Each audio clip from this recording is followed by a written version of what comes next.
idea that they can get information, and many of them are contributors on various TV networks. So why should they have a security clearance? That's maybe one of the things we propose as legislation to help remedy some of the problems. So I don't want to slur this powerful person, the chairman of the House Judiciary Committee, but you're considered a conspiracy theorist if you say there's no Russian collusion. Donald Trump didn't make billions of dollars in Russia. That's a lie. You get called a conspiracy theorist because all the head of the IC agencies come out and say, oh, no, there's truth here. Same thing on the laptop from hell. Oh, no, this is Russian disinformation. At what point do the left-leaning, leftist media, which is out to attack each one of you every single day, but more important than that, they're feeding you lies. Where do you find the truth in all this? If you're called a conspiracy theorist, when you can see what's clearly true to be true, you turn on your television set, you read the New York Times or the Washington Post, and you're told that it's a lie, that it's a conspiracy theory. How can you have a democracy in this situation? Well, I see Sean Spicer. Sean, I know we can turn on to your show, okay? Yeah. I got that for sure, okay? Good to see you. 5 o'clock, I got it, okay. Again, I think the truth has a way of always eventually getting out there. We've seen that this week. The Department of Energy just told us, oh, by the way, it wasn't a bat to a pangolin to a hippopotamus to Joe Rogan. It was actually started in a lab, right? So, and yet last night in the Senate, unanimous, I think the bill passed unanimously, Senator Hawley's bill, which said, we want to know all the information you have, government, on how the classified, we want to know that information, how this, what was going on, and how this thing actually started in a lab. Which, by the way, why did they lie to us about the origin of the virus? Why did they lie to us about gain-of-function research? And why did they lie to us about natural immunity? I mean, think about it. Like, I remember I asked Dr. Birx this question. Dr. Birx this question, I said... you're supposed to stay 6 feet away from me. I don't know what you're doing there. I said, this is like a year ago to hearing. Dr. Birx was in there. You remember her? She was the lady with the scarves, right? So I asked her a question in this hearing. I said, Dr. Birx, when the Biden administration told us that the vaccinated couldn't get the virus, were they guessing or lying? I mean, like, either one, like, just like, our government's supposed to be a government of the people, by the people, for the people, so tell we the people the truth. We're big boys and girls. We're Americans. That's right. Tell us the truth. Why so many lies, whether it's the Russia stuff and President Trump, whether it's I mean, you think about with the virus, almost every single thing they told us turned out not to be true. That's right. Said it wasn't our tax dollars used in the Wuhan Institute of Virology. Yes, it was. They said it wasn't gain-of-function research. Sure looks like it was. They said it didn't start in the lab. Sure looks like it did. Even the Department of Energy and the FBI say that, right? They said the vaccinated couldn't get it. The vaccinated couldn't transmit it. There was no such thing as natural immunity. Like, there's like 7 lies right there. Just tell us the truth. And then the same thing, again, but the truth in the end will win, in spite of what the left and the mainstream press and big tech how they try to massage it and change it. The truth wins out in the end. So I had a wise old man tell me one time he gets up every morning and he reads 2 things. He reads the Washington Post and he reads the Bible to get both sides of the story. Yeah, exactly. If you flip a coin, we all did. I didn't do very good. My daughter, by the way, is here from college, and it brings me back to taking statistics in college. By the way, I didn't do that well. But if you flip a coin, you got obviously 50% chance heads, 50% tails.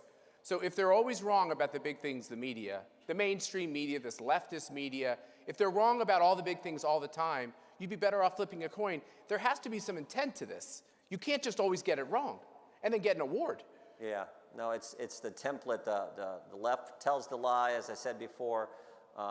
Big media reports it, big tech amplifies it. You try to tell the truth, they call you names. But in the end, if you persevere, the truth will come out. And the one thing I say all the time is that the only thing we get wrong about these, like I remember with the whole Trump-Russia thing, and initially there was a handful of us in Congress and there were a handful of journalists who were saying this thing makes no sense. What they're accusing President Trump of, and the fact that the dossier and all this makes no sense. And the one thing that we learn always in these things is the only thing we get wrong is it's always worse than we thought. Yeah. And that's kind of even, I guess, more frightening in some ways. But if you just stick to it, keep presenting the facts, in the end it prevails. And the American people we got all these folks here, support the conservative principle, make our country the best. The American people figure it out. And I love the fact that our government is It's about we the people. And we the people tend to get it right. Okay, so a couple of really important topics to go through. We have the laptop from hell, which also leads to amazing corruption that's occurred around the president's son and his business practices. And then you have the fact that, we've told by our own government that there's nothing to see here. Then you have this, is this the most incompetent cabinet group that we've ever seen? I mean, whenever there's a problem, they don't rush to the problem, they run away from the problem. This impeachment word, which we all hate because it's always used, it seems like, against our side. You know, the House has a lot of power, the Senate has power when it comes to these questions. How do you handle all the wrongdoing within this context of, for instance, Secretary of Department of Homeland Security and this open border and 5 million illegals? How do we make it stop? Well, we were down there last week. We were in Yuma, Arizona, and saw firsthand just how serious this is. And we've been to the border several times in Texas. So the biggest problem is, as I think, as everyone in this place knows, is what's happening to our border. What's happened in the last 2 years is intentional. There's no other way to interpret it. It's premeditated. It's done purposefully. And it's why we've had 5 million illegal migrants come into the country, because on day one, remember, Joe Biden on day one made 3 key changes. He said, we are no longer going to build a wall. We're going to get rid of the Remain in Mexico policy while we evaluate people's asylum claims, and we're not going to deport anyone who comes. So if you're coming, you can't fault people for wanting to come to the greatest country ever. So if you're coming, the person knows, we won't have to wait in Mexico. There's no wall to get over. And oh, by the way, when we get in, we're not going to get deported. Well, Shazam, everyone's going to come, right?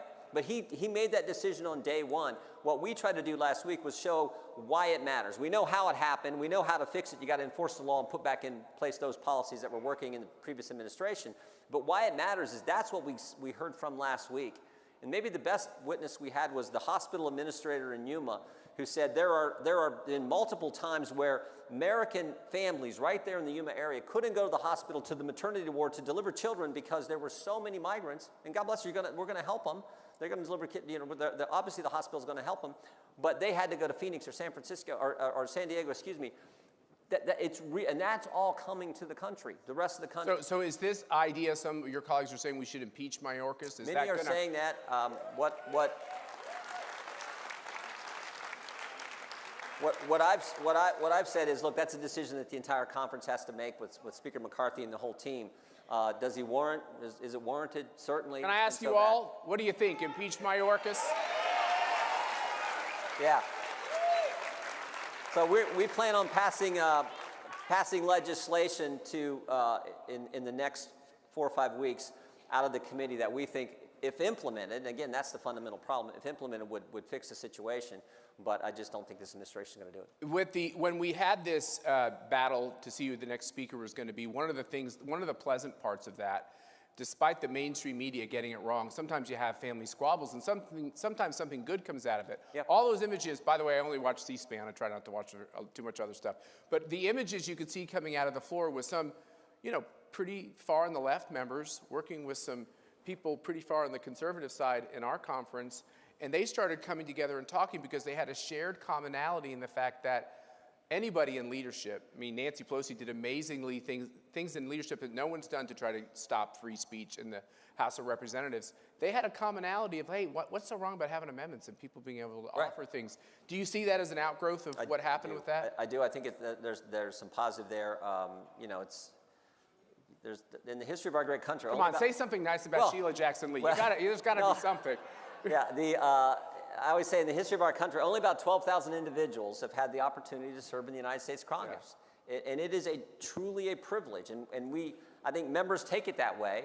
And when they're, as a member representing the folks back home, the approximately 800,000, they want to make sure they have an opportunity to offer amendments, to be engaged in the debate, and function the way the founders envisioned particularly our House of Representatives, how it was supposed to function. So some of the rule changes that we got in place through that struggle, I think are pretty positive. Yeah, I feel actually very positive that the pain of the situation to get to Kevin McCarthy as Speaker has set us up to be much more successful as a conference. It's honest, and it's been public.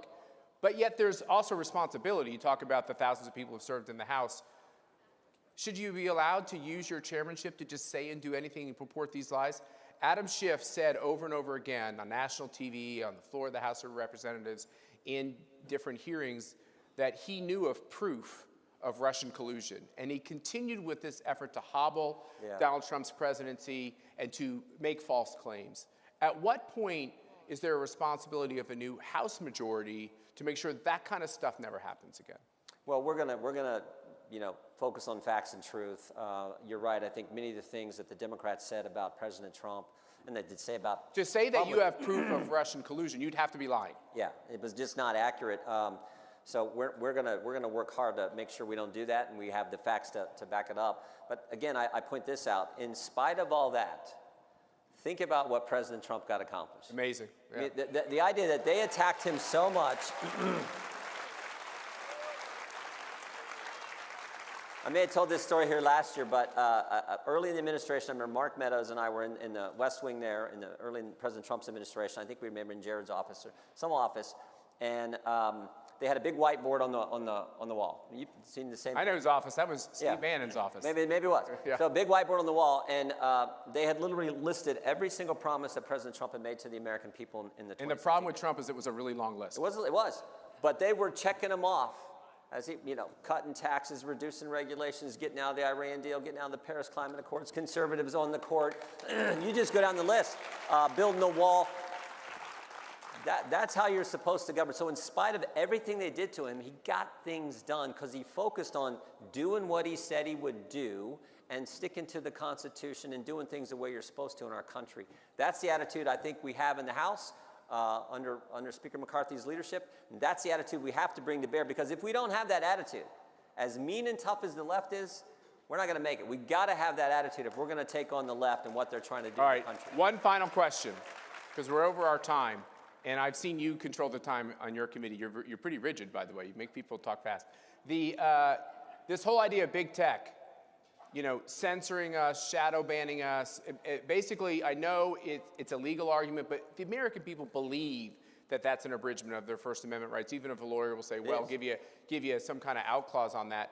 What are you going to do as the chairman to make sure the disgusting tracking the American people, intimidating the American people, these platforms are pushing woke? What are you going to do to stop it? Well, Jonathan Turley used the term censorship by surrogate because you had the government, you had the FBI agent Elvis Chan sending emails to the big tech companies, Twitter, Facebook, and Google, to the big tech companies saying, we think these accounts, these tweets violate your Twitter, your terms of service. That's crazy, right? That was going on. And then Twitter would take down those accounts or use their term visibility filtering. They'd shadow ban and do things to these tweets. And so, yeah, this is wrong. We're working with Energy and Commerce. You have to look at Section 230, transparency, all that stuff. Section 230, let them get sued when they do these things. All these things have to be examined, and in legislation, the legislation will probably come out of Energy and Commerce. But yeah, we got to do that. We got to do, because I think it's the right term. Censorship by surrogate. The government pressuring, priming these social media companies to shape and mold the message, instead of just letting, again, we the people get the facts and the information and decide for ourselves. Well, I have a feeling that all of you are rooting you on, and the chairman of the Energy Commerce Committee take on that fight. Jim Jordan.